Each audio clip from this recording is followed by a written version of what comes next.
আজকে আমার মনটা ভীষণ খারাপ, কারণ আজ শনিবার, কাল হচ্ছে রবিবার ষষ্ঠী, কিন্তু আমি এখনও বাপের বাড়ি যেতে পারলাম না। মানে কি বলবো, এখনও বলছি ভুল।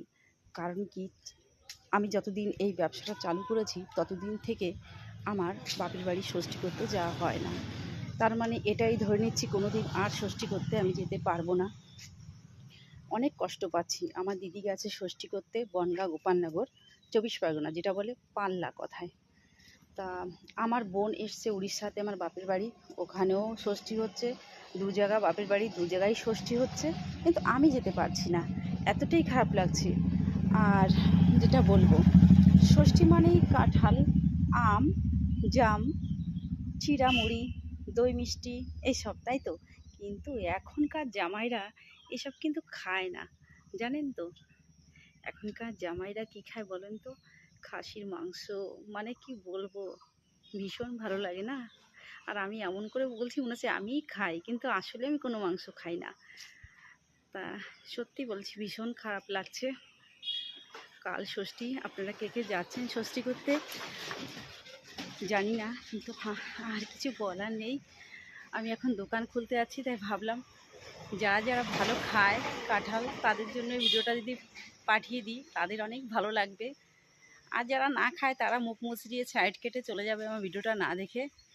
তা কাঁঠাল গাছ একটা আঁটি লাগানো হয়েছিল গোবরডাঙ্গা থেকে, তো এত ভালো কাঁঠাল হয়েছে না, কি বলবো, মানে খুব ভালো। একটা ছোট গাছ, খুব বেশি বড় নয়, কিন্তু কাঁঠাল ধরেছে, খুব বেশি ধরেছে। মোবাইলে আমি ঠিকমতো দেখাতে পারছি না।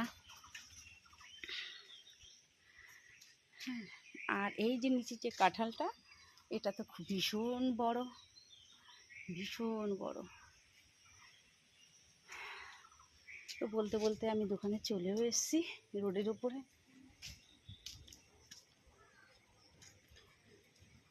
বিকাল এখন 5টা বাজতে গেছে, সবাই যাচ্ছে ষষ্ঠী করতে, দেখুন। তো আরও তো বেরিয়ে গেছে সকালে।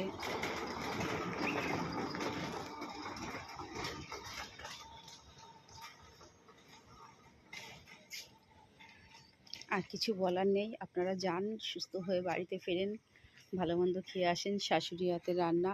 আর বোন, তোমরাও যাও, তোমরাও খেয়ে আসো, এক একটা করে শাড়ি পাবে, কত আনন্দ না? হ্যাঁ, তো দোকান আমি এখন লাইট জ্বালাতে হবে, লাইট জ্বালাইনি।